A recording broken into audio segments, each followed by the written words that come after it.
Y'all are fancy now. 2 years later, I'm getting recorded. Have a microphone. But I kind of like to walk around and stuff as I speak. So, could you hear me in the back over there? Yeah. Is that cool? Could you hear me in the back over there? I understand that we have some Spanish speakers. Levanta la mano si habla español. All right, good. So I'm gonna be doing most of this in English. I might throw in some Spanglish, but feel free. Si después tiene preguntas, me pueden preguntar lo que sea. Okay. My name is Mateo. I am, despite the way that I look, I'm Mexican. What? Sinaloense, de Mazatlán. My mom's family is Mexican. My dad's family is from Lithuania.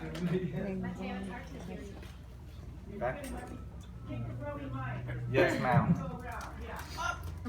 My dad's family is from Lithuania. And 2 points if you know where Lithuania is. Mi tocayo Mateo, where's that? No, I have no idea. It's in Eastern Europe.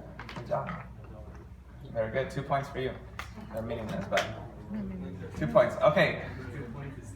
Who's a slide person? In back? I'm gonna point to you every time I hear a slide. Okay, so I'm gonna give a quick Spark Notes version of my life, and then I have a couple of ideas that I want to talk to you about. Okay. So, next slide. I grew up in Santa Rosa, California. Okay, a community I grew up in the west side of town is like pura raza. All my friends pretty much were Mexican American. These are a lot of the homies. This is on my 25th birthday a few years ago. Santa Rosa has been in the news recently. I don't know if you've seen, but we had a lot of fires. Like almost half my city burned down in the last 2 weeks. But next slide, por favor. So that's one of the challenges that people are going through right now, including my parents. Next slide. But when I was growing up, that hadn't happened yet, right? And so I had a cool childhood. I had 2 passions when I was growing up. Soccer. Do we have any soccer players in the house? Any chivistas in the house?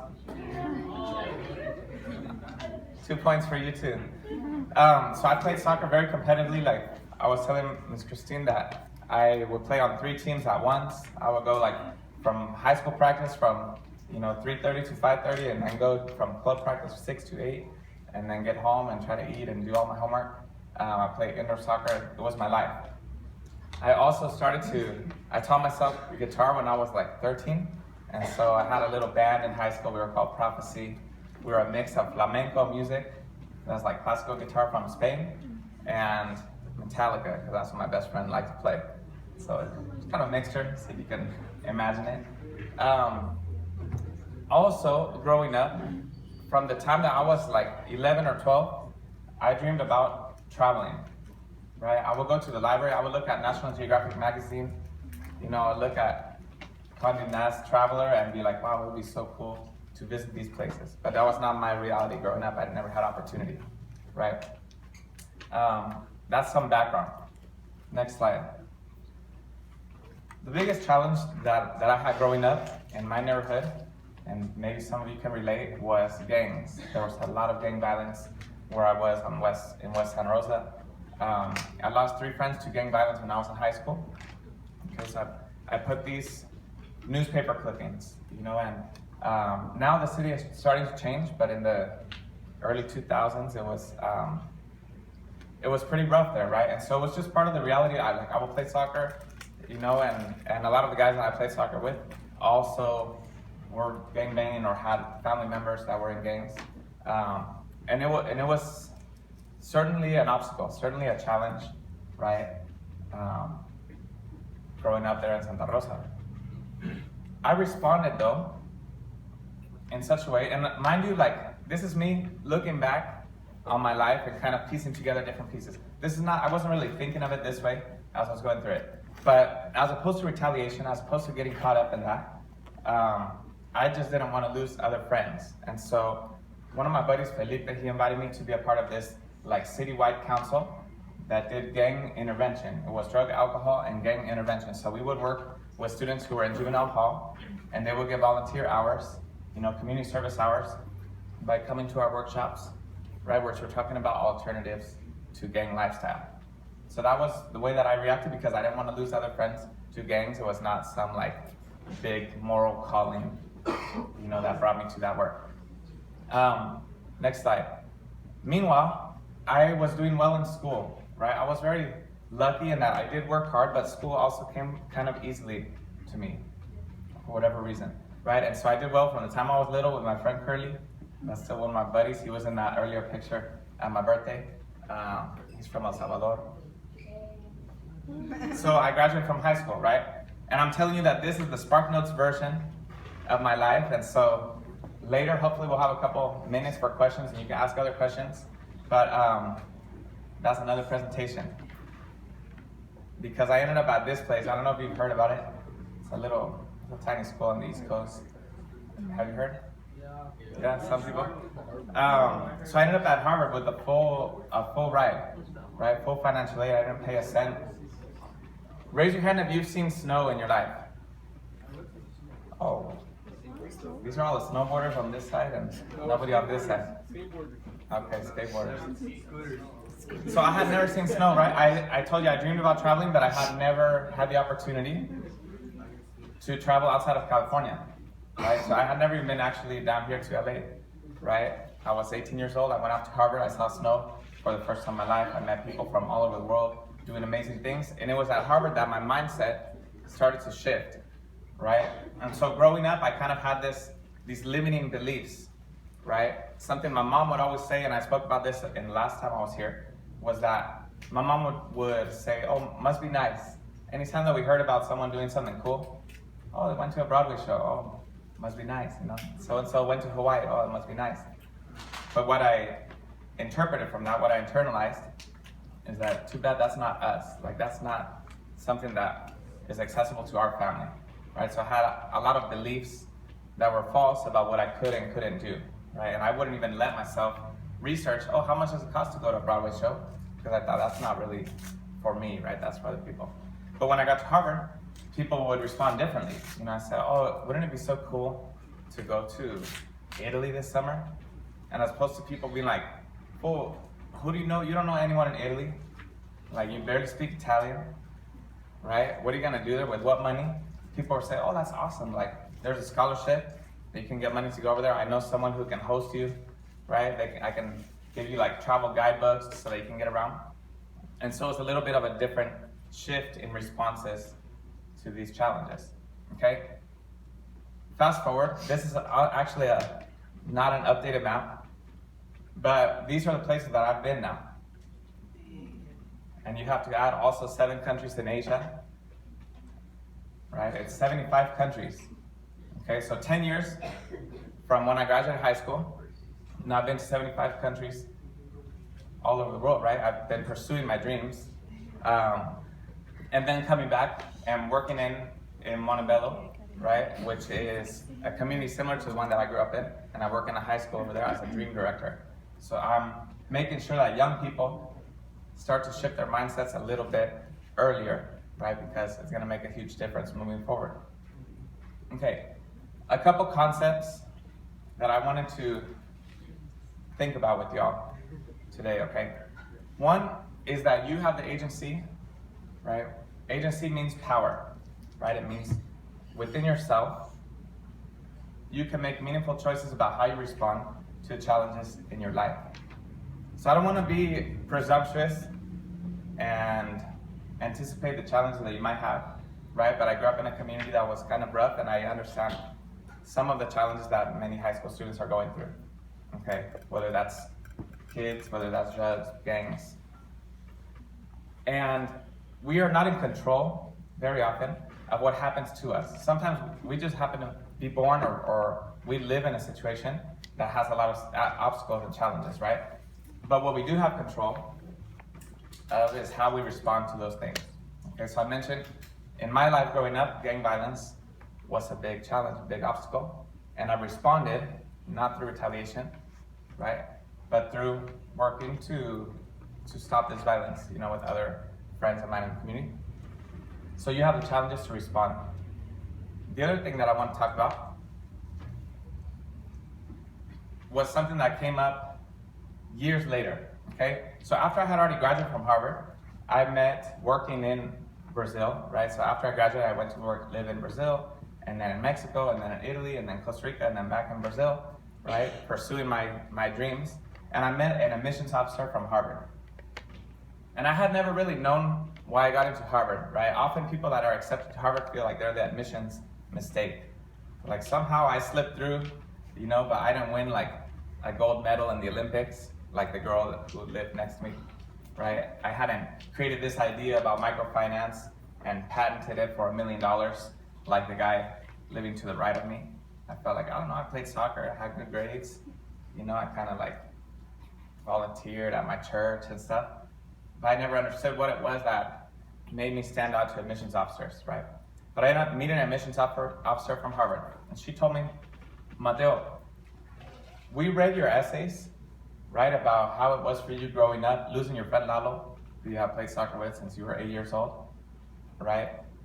Your choice to respond to these situations and the scenario in your community, right, positively as opposed to negatively. And we knew that we needed your perspective and your voice here on campus at Harvard, right? And so, yeah, it's great that you had good grades, that you were a good soccer player. But it was because you responded that way to that particular scenario in your environment that we knew that we wanted to have you on here and share that perspective with other people, other students and staff at Harvard, right? And so this, for me, like, clicked something, because often we think about our obstacles, our challenges, as barriers, right? That if we succeed, it's despite all of those obstacles.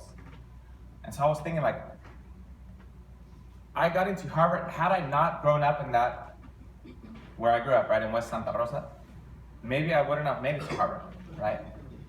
It was because of the obstacles and the way that I reacted to those obstacles that I was able to pursue my dreams of traveling. And so I think it's kind of a mindset shift that I'd like you all to think about moving forward, right? Because I know everyone has obstacles and challenges in your life. And so as opposed to like, wow, I'm having a kid, the world is ending, think about like, how could this be a stepping stone as part of my story on the route to my dreams, right?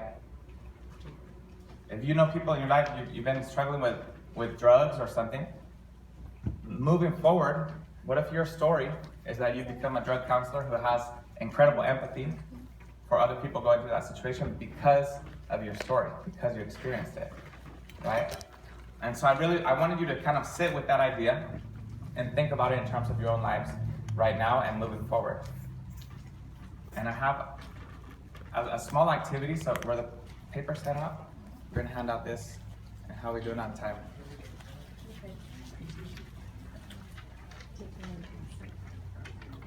So always I think talks are a little more engaging when you have to do something and not just sit there passively and listen.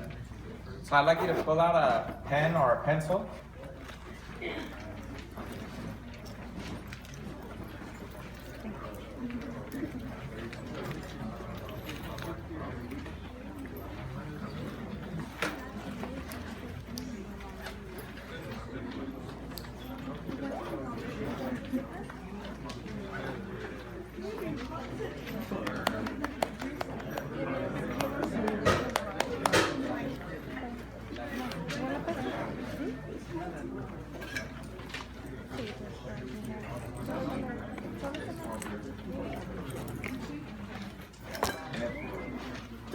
It could just be any scratch paper too if we run out of this paper.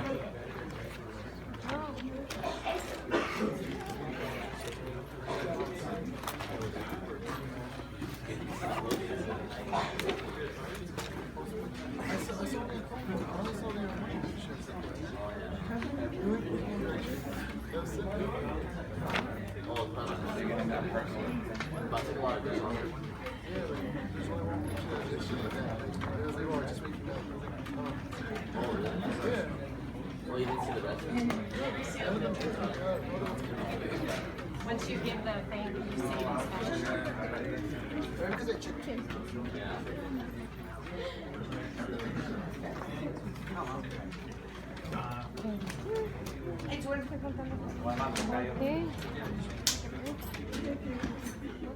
Okay, everybody ready? You got your paper? You have something to write with? Thank you, sir. That's what I want to hear.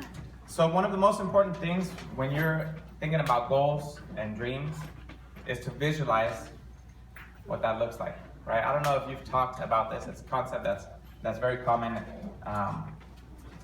in these types of settings, right? But you want to visualize exactly what it looks like achieving that goal, right? There's something called vision boards that people often do, putting up, okay, you say, if you want to be president of the United States, then you should be putting up pictures, right? And things that remind you of that goal everywhere that you go, right? In your bedroom, where you're doing your homework, right? And so we're going to do a little bit of a visualization exercise incorporating this stuff, okay? So I'm going to read out a couple questions and I'm going to go slowly. And I want you to you could draw, you could write words, whatever it is that helps you to think about your answers to these questions, okay? The first one is, in 20 years from now, okay? What are you gonna be doing? What's your life gonna look like in 20 years? Okay?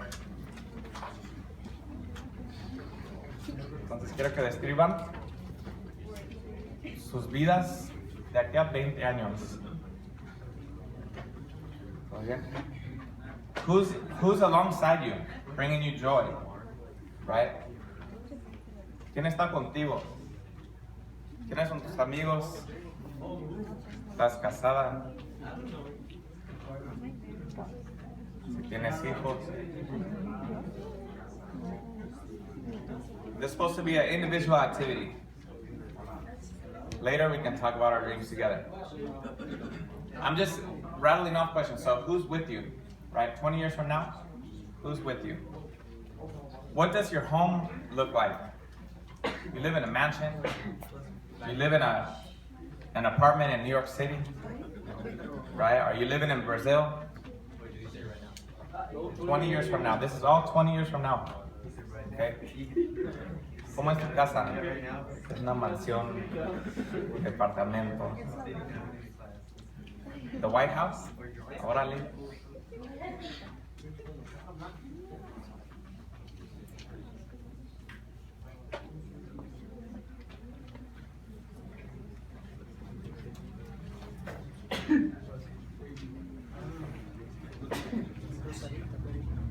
What do you do for a living? Okay, what's your job? 20 years from now, what do you want to be working in? Okay, you're an actor, you're a musician, you're a writer.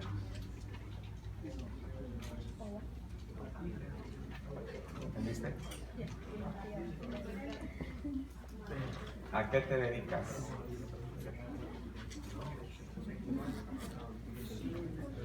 Over in the back there, we're doing good with this?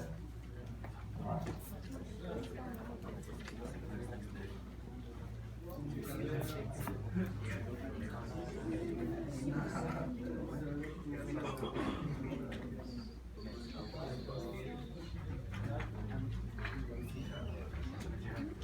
One more question. What are you doing in your life that's making you come fully alive? Right? Whether that's your job, whether that's outside of your job, what are the things in your life that give you tons and tons of energy, make you feel completely alive? Right? Playing sports, you're at the World Cup. 20 years from now, it'll be 5 World Cups from now, who knows where it'll be, but you might be there.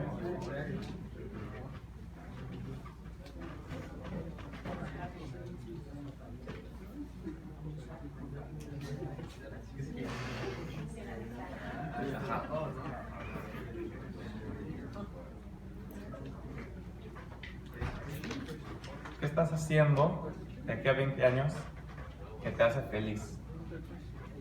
Pues el trabajo es otra cosa.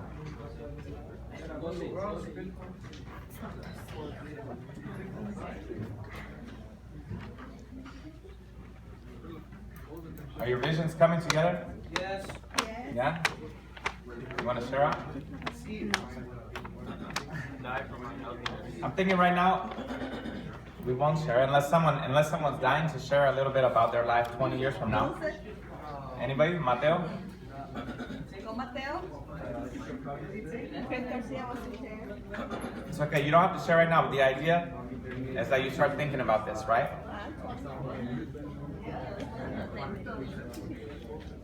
Give me 5 more minutes, y'all, and then we'll finish.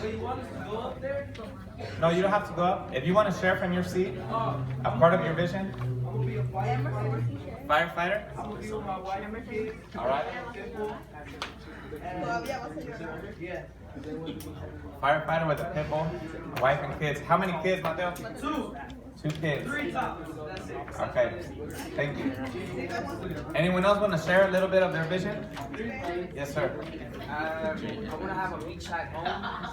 I want to be on my free time. I want to be out on my boat, fishing, going out into the ocean. I mean, to me, that's just the perfect getaway. I'm comfortable in my backyard. Where in the world will that be? I think Rosarito. Sarito.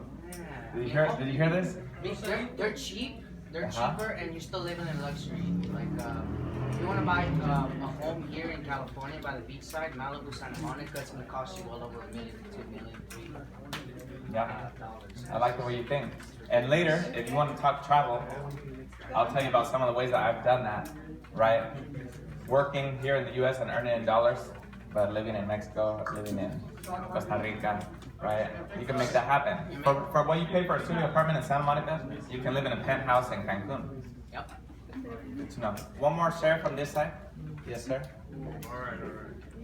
So, I'm be going to I don't know, probably getting my bachelor's degree in computer science, probably like from Full Sail or something. And, I'm gonna be a pro gamer because, I'm already am. Okay.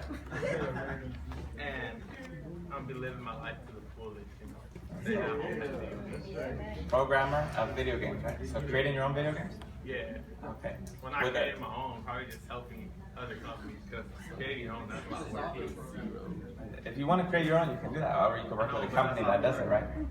That's dope. Thank you. Anyone from this side? Any girls? Yes. Hold up, y'all. I'll have a house, pool, my kids, my husband, I'll be a doctor, and practice. And where do you want to live? I don't know. CBD. Do you want to live somewhere where it's always nice and warm? I like your thinking. Okay, now it's not good enough just to dream, right? It's not good enough just to write down, oh, it'd be cool in 20 years to have this life. Thank you, sir. Right? It's not good enough to just say, I want to live this life and then keep doing everything that you're doing right now. Right? And so my last challenge in the couple minutes that I have is what's an action that you can take in the next 7 days, okay, the next week. What's one tangible action that you can take towards one of these goals, okay? For example, if you want to be a computer programmer, maybe you could do some research. What does it take to be a computer programmer, right? Do you have to have a bachelor's in computer science? Or can you become a computer programmer simply because you're good at doing that, right? Maybe you can reach out, talk to some of the teachers here and see if they can help you formulate a plan. Like, how can I reach out to someone that's a computer programmer right now and do an informational interview? Okay? So I'm gonna give you 2 more minutes. Think about what's one step that I can take in the next 7 days towards one of the goals that I wrote down. Okay? And write down that step as well on your piece of paper.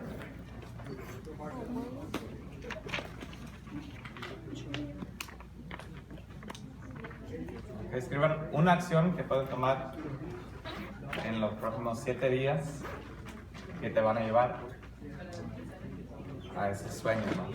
Que pusiste en el papel.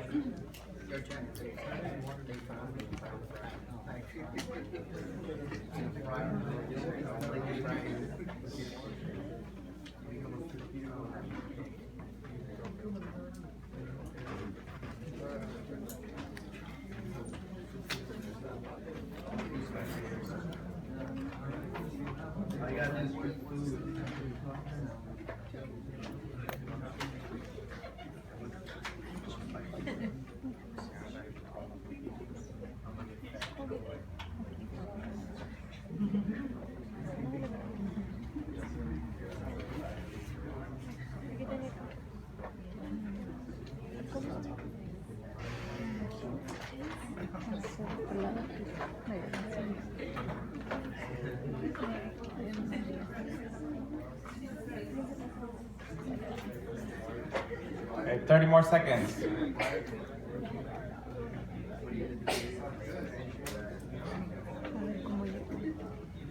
Yeah.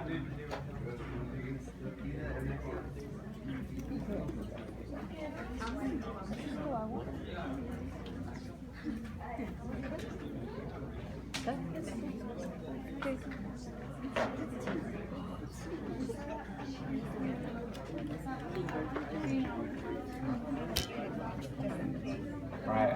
I'm hearing chatter, so I imagine you're finishing up. I want to leave you with one parting thought, right? And this was actually on the first slide. I don't know if you caught it. But one of the important tenets of what I've been speaking about today is that the future is not fixed. Okay? We could stay on that.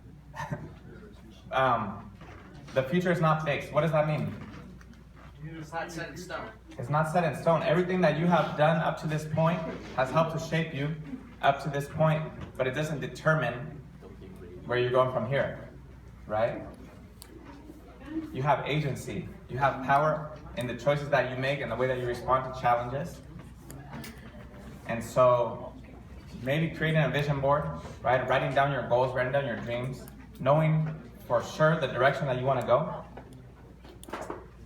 You can shift your path if that's not the path that you're on right now, and that's not the path you've been on, right? Shift it, go somewhere else. Pursue your dreams, whatever those may be. That's all I got for you today. Thank you so much for listening.